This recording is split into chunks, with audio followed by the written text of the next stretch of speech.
Story RH, the podcast that makes a long story short. Welcome to all. History is made of stories.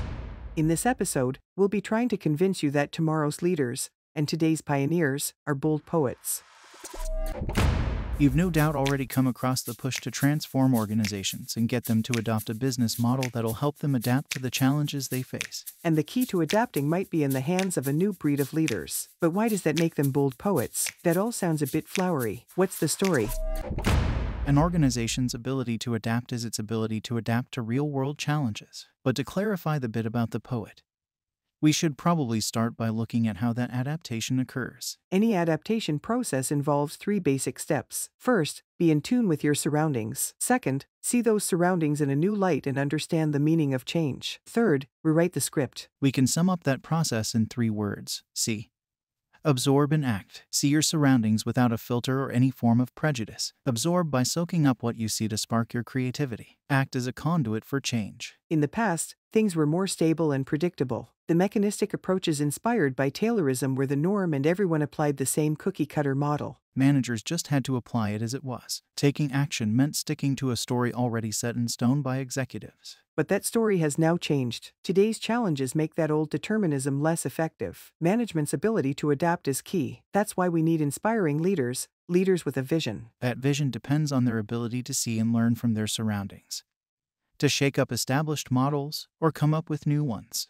Some would call that disruption. That's why the first 2 steps, see and absorb, are crucial before taking action. More than ever before, we need decision makers who can really see and understand their surroundings. Decision makers who can challenge the way they have seen things in the past. Decision makers who are discerning enough to know when it's time for a change of tack. Understanding the world, your surroundings or an underlying situation, starts with an ability to gather as much information as you can about your environment, which means gathering details from lots of different sources and ensuring the right level of sensitivity. Take a simple example. Picture 2 hobs on a stove, one at 4 degrees and the other at 0. Some people might put a hand on both and assume they're the same temperature. Those who are more sensitive, at least to heat, might tell you one of them is warmer. They provide more information. It's a matter of sensitivity. The more sources of information you have, preferably with different levels of sensitivity, the better you can understand your surroundings. That's a good argument for diversity if ever there was one.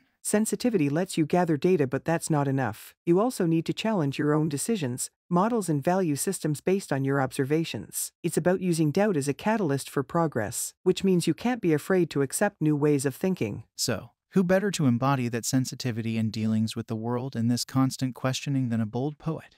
I rest my case. To recap, to adapt to a changing world, leaders should be sensitive enough to detect new developments unfolding around them, and they should be bold enough to challenge their established way of seeing things. 2 characteristics our bold poet neatly embodies. Is that right? Exactly right. Way to make a long story short.